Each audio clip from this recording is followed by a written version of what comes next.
प्रत्येक व्यक्ति का व्यवहार ही चर्म चक्षु का विषय बनता है।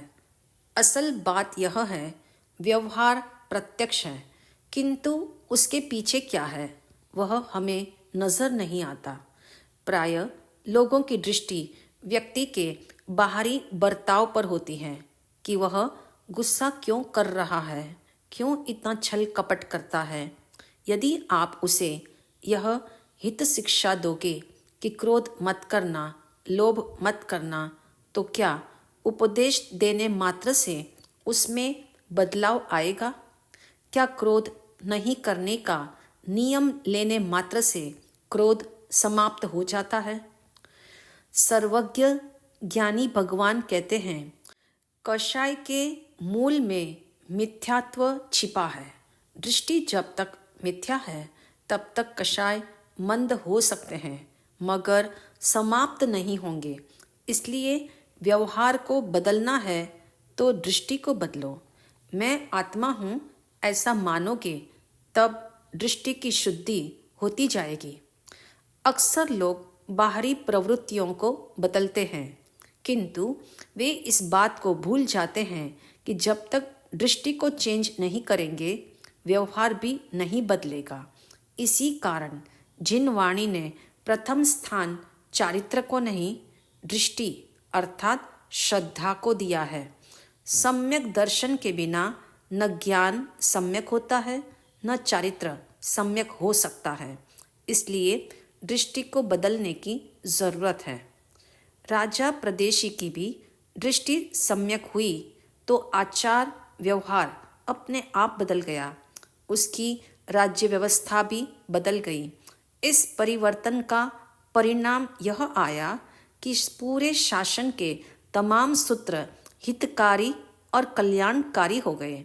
ऐसा नहीं है कि अहिंसक राजा शासन नहीं संभालता, बल्कि वह अपनी राज्य व्यवस्था को अधिक सुचारू रूप से चला पाता है। कहते हैं, यदि राजा का कर्म रक्षा एवं सत्य पर आधारित है तो वह अन्याय या पाप नहीं कहलाता, बल्कि एक राजा का राज्य और प्रजा के प्रति ये कर्तव्य होता है। राजा प्रदेशी अब साधना की ओर अग्रसर हो रहा है। उसकी यह अखंड निष्ठा है। शरीर आदि पर पदार्थों में रुचि रहेगी तब तक आत्मरुचि नहीं जागती। अनित्यता की असारता का बोध ही नित्य का अनुभव कराता है। ऐसी उसकी असीम आस्था थी। राजा प्रदेशी चिंतन करता है, आत्मा के प्रदेश ही मेरे अपने हैं, वही स्वदेश है। शेष सभी मुझसे भिन्न ही है, वही परदेश है। मैं अखंड आत्मा अपने स्वदेश से बाहर कहीं जाता नहीं। आत्मा अमर है, ऐसी प्रतीति होने के बाद अब भय नहीं लगता। इसलिए निर्भीक होकर शमनोपासक राजा प्रदेशी ने अपना सारा कार्यभार सुश्रावक चित्त महामंत्री को सौंप दिया एवं वे आत्म साधना में तल्लीन रहने लगे। वे रोज आत्मचिंतन करते थे। हे परम कृपालु सद्गुरुदेव पूज्यपाद केशी स्वामी जी, मैं आपकी आज्ञा से आत्मचिंतन कर रहा हूँ। मैंने जब से आपको पाया तब से मैं बहुत आनंदित हूँ।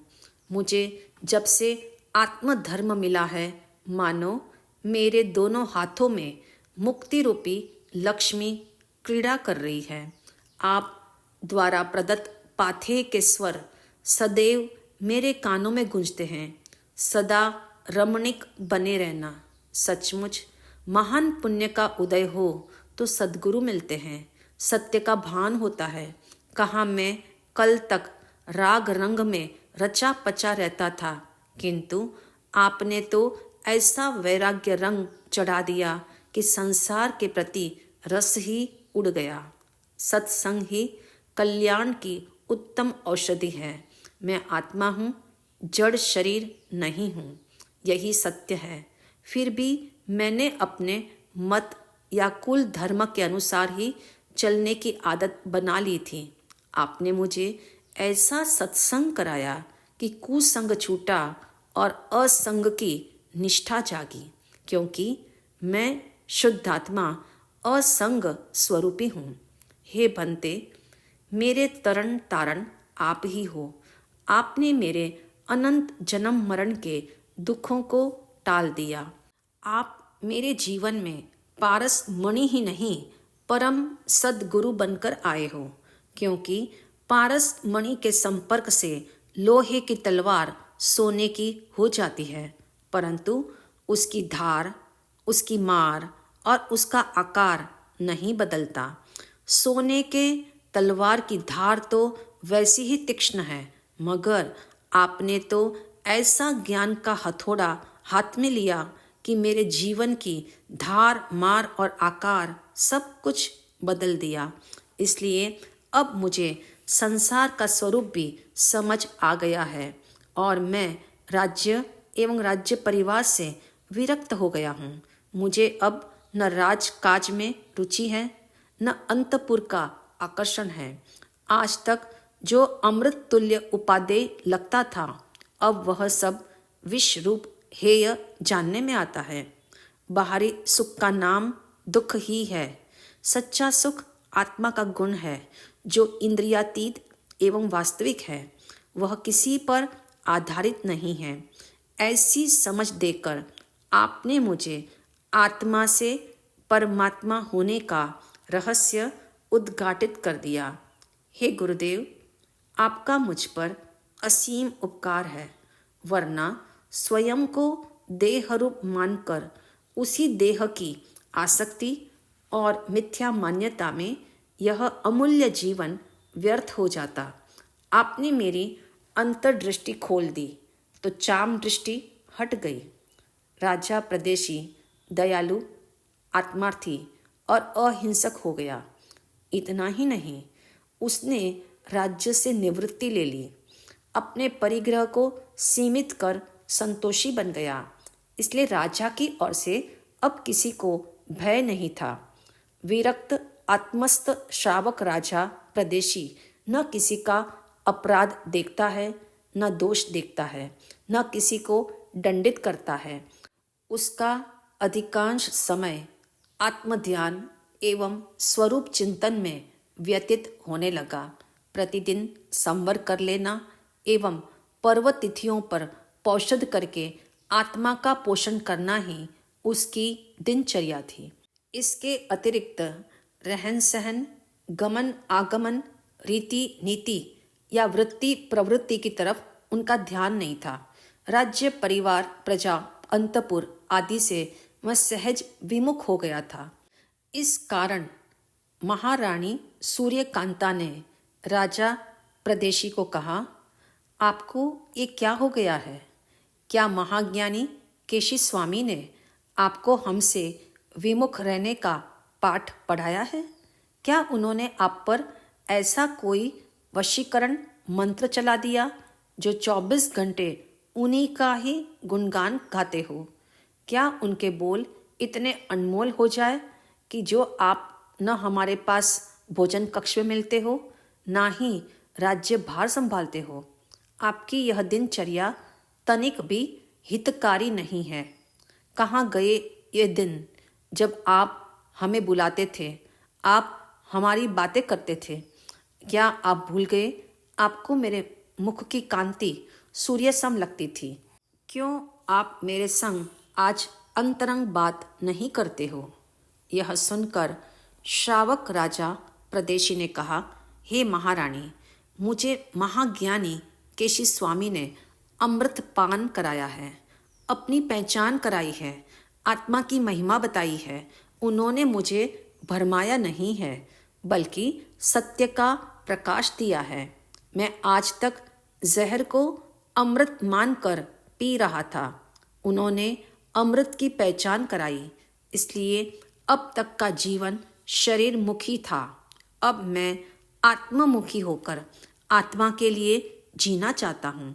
इसलिए मुझे इंद्रिय विषयों का भोग विष के समान भासित होता है। मुझे असली सुख मिल गया। अब मैंने भोगों में सुख मानना छोड़ दिया है, इसलिए मेरी दृष्टि अपनों से हटकर अपने में स्थिर हो गई है। अब मेरे समक्ष उनके धर्म के उपदेश के अलावा और कुछ नहीं लुभाता है। मैं उपकार बुद्धि से भावुक होकर अपने सद्गुरुदेव के लिए मात्र इतना ही कह सकता हूँ, उसने छूकर मुझे पत्थर से इंसान किया। मुद्दतों बाद मेरी आंखों में आंसू आए। तुम तो जानती हो सूर्यकांता, जीव को खोजने के लिए मैंने कितना निर्मम और नृशंस व्यवहार किया। कोई अपराधी मेरे सामने रोता तड़पता, फिर भी मेरा हृदय नहीं पिघलता था। आज मेरे आंसू चेतनता के प्रतीक है। जिसने मुझे यह चेतनता दी, उनका मैं हर पल उपकार मानता हूँ। ऐसे ज्ञानी गुरु का तुम भी अपमान मत करो, वरना तुम्हें अनंत काल तक संसार में परिभ्रमण करना पड़ेगा।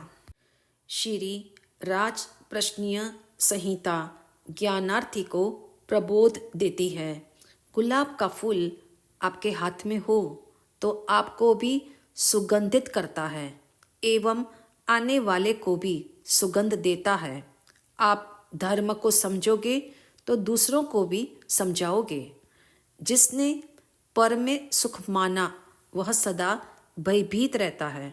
मैं स्वयं सुख हूँ, यह जान लेने पर अन्य की ममता छूट जाती है, परम निर्भयता आती है।